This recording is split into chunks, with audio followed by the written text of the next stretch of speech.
Като всяка друга страна по света, и в България могат да се посочат места, които смятат за призрачни и прокълнати.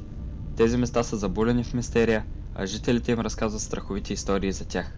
Ние сме Headness Gaming и днес ще представим топ 5 най-страшни места в България.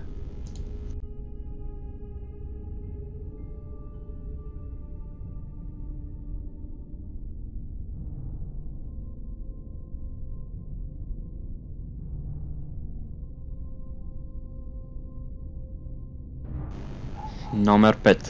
Прокълнатата къща в село Мусачево. На около 20 км от София се намира село Мусачево, в което има къща, за която се говори, че е обитавана от духове. Къщата е построена през 70-те години на миналия век. Семейството, което е построило, е умряло мистериозно, въпреки че никой от членовете му не е страдал от сериозни здравословни проблеми. По аналогичен начин са починали следващите собственици на имота.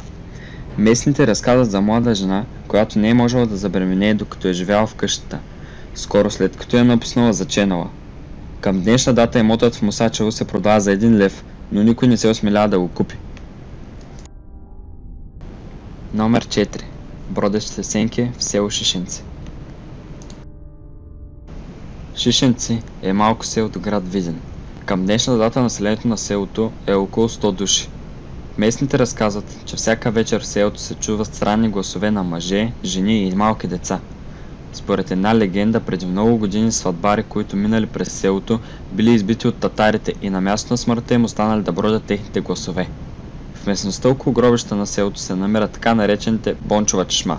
Местните разказват, че около нея се играе самодживско хоро.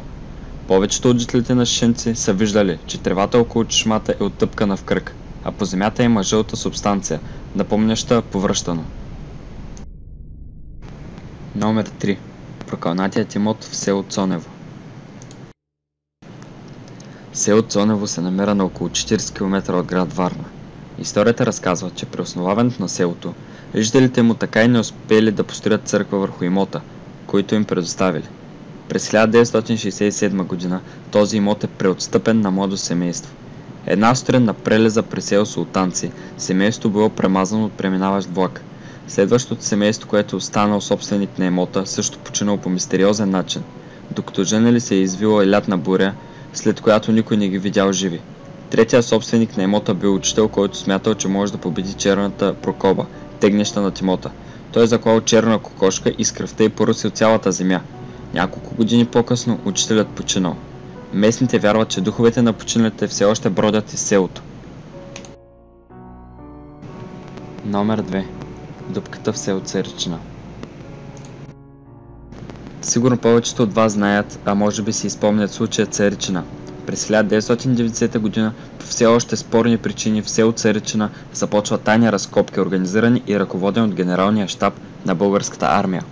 Според официалните данни, причината за тях била странните сигнали, които екстрасенса Елисавета Логинова получавала.